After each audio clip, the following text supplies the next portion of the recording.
మీ ఎలాంటి వ్యాపార ప్రకటనలకైనా వెంటనే మా ఛానల్ సంప్రదించండి. ప్రస్తుతం మనతో పాటు ప్రముఖ ఆధ్యాత్మికవేత్త వేదిక్ ఆస్ట్రాలజర్ కోనుగంట్ల సురేష్ బాబు గారు ఉన్నారు. గురువు గారితో మాట్లాడదాం. నమస్కారం గురువు గారు. మణికంఠ గారు నమస్కారం అండి. మే నెల విశేషంగా కన్యా రాశి వాళ్ళకి హైలైట్స్ ఏంటి, ఏ విషయాలు ఎక్కువగా జాగ్రత్తగా ఉండాలి, ఆర్థిక పరంగా కావచ్చు, వ్యాపారాల పరంగా కావచ్చు, అన్ని విభాగాల్లోనూ ఈ నెల వీళ్ళకి ఎలా ఉండబోతుంది గురువు? సో ముందుగా కన్యా రాశి వారికి స్వర్ణలక్ష్మి అమ్మవారిని ప్రార్థన చేసి మంచి ఆశీర్వాదం అమ్మవారిని కోరదాము, వాళ్ళు బాగుండాలని. ఓం గం గణపతియే నమః. స్వర్ణలక్ష్మి నమస్తే అస్తు పరబ్రహ్మ స్వరూపిణి రాజ్యం దేహి ధనం దేహి సర్వకామాంచ దేహి మే. స్వర్ణలక్ష్మి అమ్మవారు కన్యరాశి వారందరికీ చక్కగా ఇప్పుడు ఆనందంగా ఉండే జీవితాన్ని ఇవ్వాలని, ఎప్పుడు వాళ్ళకి ఒక రాజ్యాధికారాన్ని, ఒక ప్రమోషన్ ఇవ్వాలని, వాళ్ళకి ఒక పవర్ అథారిటీ స్టేటస్ ఇవ్వాలని, వాటితో పాటుగా విపరీతమైన ధనాన్ని వాళ్ళకి ఇస్తూ వాళ్ళు అడిగిన ప్రతి చిన్న కొరకు కూడా ఇమ్మీడియట్గా నెరవేర్చాలనే విధంగా కన్యరాశి వారందరికీ అమ్మవారు ఆశీర్వదించాలి, అమ్మవారి యొక్క కరుణాకృపల మీద ఉండాలని చెప్పేసి మనం కోరుకుందామండి. కన్యరాశి చూసుకుంటే ఇందులో ఉన్న ఫస్ట్ నక్షత్రాలు ఉత్తర 2, 3, 4 పాదాలు, హస్త 1, 2, 3, 4 పాదాలు, చిత్త 1, 2 పాదాలు అంతా ఈ కన్యరాశిలో ఉంటారు. పేరు బలం ప్రకారం చూసుకుంటే వీళ్ళకి టో పా పీపు షం నా తా పేపో అనే లెటర్స్ అంతా కూడా ఈ కన్యరాశి కింద వస్తారండి. మనం ముందుగా చెప్పుకునే విధంగా ఈ మంత్లో కొన్ని విశేషాలు కూడా ఉన్నాయండి. ఒకటి, ఇది జ్యేష్ఠ మాసానికి వైశాఖ మాస పౌర్ణమితో స్టార్ట్ అయ్యి జ్యేష్ఠ మాస పౌర్ణమితో ఎండ్ అవుతుంది. అది ఒక హైలైట్. రెండో హైలైట్, ఇందులో మనకి హనుమత్ జయంతి ఉంది, దానితో పాటు బుద్ధ పూర్ణిమ బిగినింగ్ లోనే వచ్చేస్తుంది. ముఖ్యంగా కర్తరి అంటారు, మన హోళల్లో అందరూ తెలుస్తుంటుంది. ఇప్పుడు వచ్చేది కుర్తిగా కార్తని కర్తరి అంటారు. ఎండా తీవ్రత చాలా ఎక్కువగా ఉంటుంది కాబట్టి కొంచెం జాగ్రత్తగా ఉండాలి. ఈ టైంలో మనకి వివాహాలు కానివ్వండి, గృహప్రవేశాలు లేదంటే గృహ ఆరంభాలు లాంటివి చేసుకోకూడదని చెప్తూ ఉంటారు. పుణ్యకార్యాలు అయితే చక్కగా చేయొచ్చు, అందులో ఎలాంటి ప్రాబ్లం అయితే లేదు. ఇవన్నీ తెలుసుకొని దీనితో పాటుగా మనం 4 గ్రహాలు మారుతూ ఉన్నాయండి. ఈ 4 గ్రహాల యొక్క ప్రభావం ఈ రాశిని బట్టి మనం ఎలా ఉందో చూద్దాం. ఈ రాశి గ్రహాలు సంచారం చూసుకుంటే సూర్యుడు, తర్వాత శుక్రుడు, కుజుడు, బుధుడు 4 గ్రహాలు మారుతూ ఉన్నాయి అనమాట. ఈ 4 గ్రహాల మార్పుతో వీళ్ళకి ఎలా ఉంటుందంటే, మనకి లఘు గోచారం, సూక్ష్మ గోచారం ప్రకారం చూసుకుంటే కొంచెం వీళ్ళకి ఛాలెంజింగ్ గా ఉంటుంది ఈ మంత్. అంటే మన చెస్ ఆటలో ఆడేటప్పుడు ఎలా పడితే అలా పెట్టాం కదండి, చాలా ఆలోచించుకొని ఒక్కొక్క స్టెప్ వేసుకుంటూ వెళ్తూ ఉంటాం. అలానే ఈ మాసం వీళ్ళు 3 లేయర్ థింకింగ్ అంటారు. ఈ పని చేయటం వల్ల నాకు ఏమైనా నిజంగా బెనిఫిట్ ఉందా, ఫ్యామిలీకి బెనిఫిట్ ఉందా, అందరికి మంచి జరుగుతుందని 1-2 సార్లు ఆలోచించుకొని ఎక్కడ ఎవరికి డిస్టర్బెన్స్ వచ్చినా ఆ పనిని ఆపేసి కొంచెం రిలాక్స్ అవ్వండి. ఈ టైంలో కొంచెం చుట్టూ ఉన్న వాతావరణం సరిగా ఉండదు కాబట్టి కొంచెం పేషెన్స్గా ఆగితేనే బెస్ట్. అంటే ఎప్పుడు మనం ముందుకు వెళ్ళాలి అనుకోదండి, కొన్నిసార్లు మనం తటస్థంగా ఉండటం కూడా మనకు లాభం వస్తుంది అనమాట. ఇంకా ఏ ప్రకారంగా అంటే వీళ్ళకి సూర్యుడి వల్ల ఏమవుతుందంటే అండి, కొంచెం శారీరకంగా అలసట ఎక్కువగా ఉంటుంది. అందులో సమ్మర్ కాబట్టి కొంచెం కేర్ఫుల్గా ఉండాలి.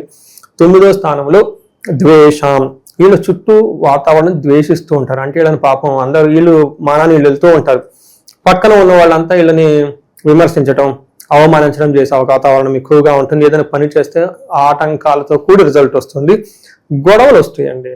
అంటే టోటల్గా చూసుకుంటే వీళ్ళకి ఇంటర్పర్సనల్ స్కిల్స్ ఎక్కువగా మెయింటైన్ చేయాలి, డిసిప్లిన్ ఉండాలి. గుర్తుపెట్టుకొని రాసి వాళ్ళకి 2 ముఖ్యమైన పనులు.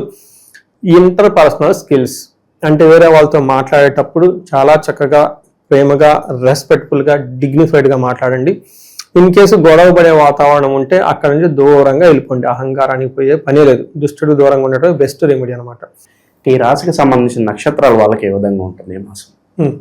మనం నక్షత్రాలు 3 అండి. ఉత్తర ఫాల్గుని, హస్త, చిత్త నక్షత్రాలు ఇందులో ఉంటుంది. ఉత్తర ఫాల్గుని వాళ్ళకి కొంచెం జాగ్రత్తగా ఉండాలి.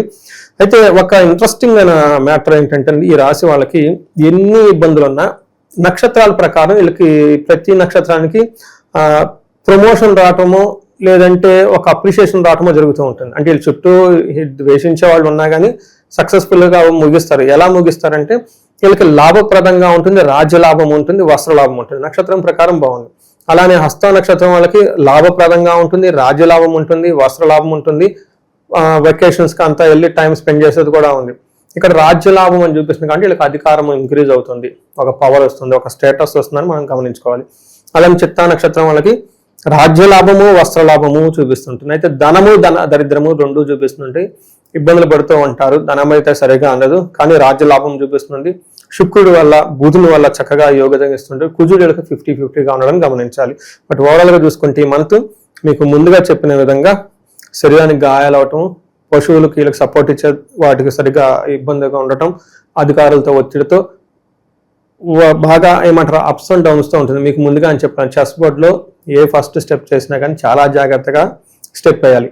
మన ఎదుటి వాళ్ళు ఏదో చేయబోతే మనం వేసే స్టెప్ వేరే వాళ్ళకి అవకాశంగా మారి మనకి ఇబ్బంది పెట్టే అవకాశం ఉంది. కాబట్టి కేర్ఫుల్గా ఆలోచించుకొని మీకు ఉపయోగం ఉందా చేయండి, ఫ్యామిలీ మెంబర్స్కి ఉపయోగం ఉందా చేయండి, 10 మందికి మంచి అనిపించడానికి చేయండి. ఏది ఇందులో లేకపోయినా కానీ చేయటం ఆపేసేయండి. కొంచెం రిలాక్స్ అయ్యి నెక్స్ట్ మంత్ చేసుకోవచ్చు, బాగుంటుంది.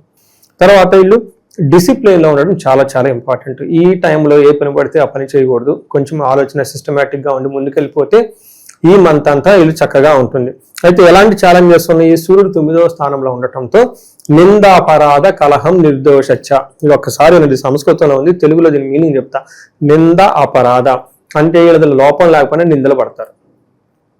కలహం నిర్దోషచ్చ, వీళ్ళలో ఎలాంటి తప్పు 0.1% కూడా చేయరు, కానీ వచ్చి గొడవ పడతారు. ఇది సంస్కృతంలో రాసిన సూర్యుడు వాళ్ళు వచ్చిందని గమనించుకోవాలి.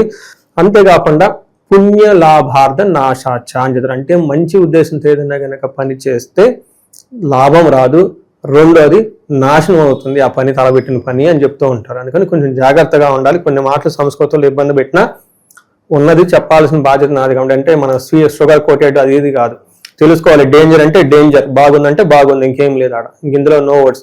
డేంజర్ అంటే జాగ్రత్తగా ఆలోచించుకున్నాను, బాగుంది కాబట్టి అలా వెళ్ళినా పని అయిపోతుందని తెలుసుకోవాలి ఇందులో. బట్ ఓవరాల్గా ఒకటి హ్యాపీ న్యూస్ ఏంటంటేనండి, బాగుంటారు, ఓవరాల్గా బాగుంటారు అనేది మాత్రం కన్ఫర్మ్. మధ్యలో మాత్రం కొంచెం అటు ఇటు ఇబ్బంది పడుతుంది. కుజుడు వీళ్ళకి మిక్స్డ్ రిజల్ట్ అయ్యాను. అక్కడ ఏమవుతుంది, ప్రవాస కార్యహాని సాత్ కసారౌగ పీడనం స్థాననాశనం రుణచ్ఛేద అని చెప్తారు. అంటే ఈ టైంలో అప్పులు బాధలు విపరీతంగా ఉండే అవకాశం ఎక్కువగా ఉంటుంది.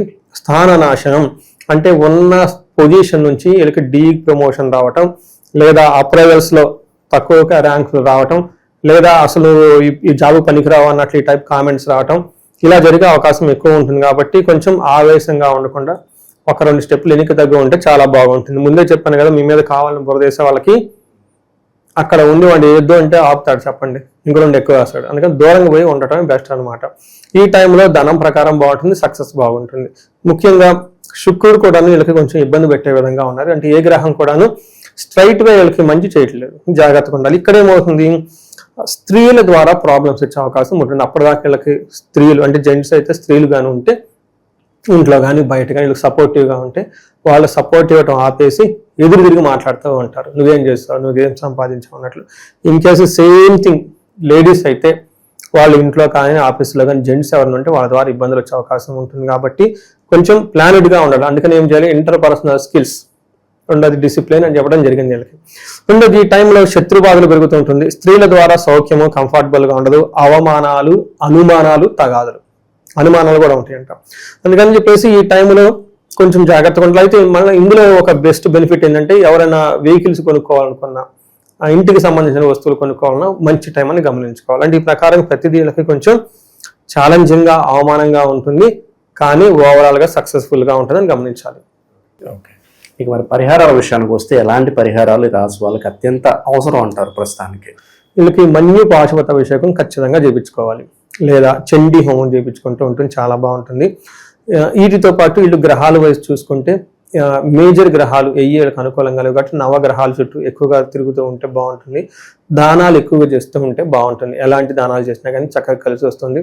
పెద్దవాళ్ళకి సంబంధించి పితృ సమానులైన వాళ్ళ దగ్గర నుంచి ఏమంటారు వాళ్ళ ఆశీర్వాదం తీసుకుంటే బాగుంటుంది. ఇంట్లో తల్లి కానివ్వండి, లేదంటే మిస్సెస్ కానివ్వండి, కూతురు, ఇలాంటి వాళ్ళకి చక్కగా మాట్లాడుతూ కోప్పడకుండా ఉండటం అనేది ఒక బెస్ట్ ఏమంటారు రెమెడీ, ప్రాక్టికల్ రెమెడీ అని మనం చెప్పుకోవచ్చు. ఇది కాకుండా ఈ రాశి వాళ్ళు జనరల్గా మనం చెప్పుకున్నాం ఉగాది రాశి ఫలాలు బాగున్న రాశిలో ఇది. అయితే ఈ మంత్ కొంచెం స్లోగా ఉండండి, అది బెస్ట్. ఏంటంటే కొన్నిసార్లు వెయిట్ చేయటం ఈజ్ ఆల్వేస్ గుడ్ అనమాట.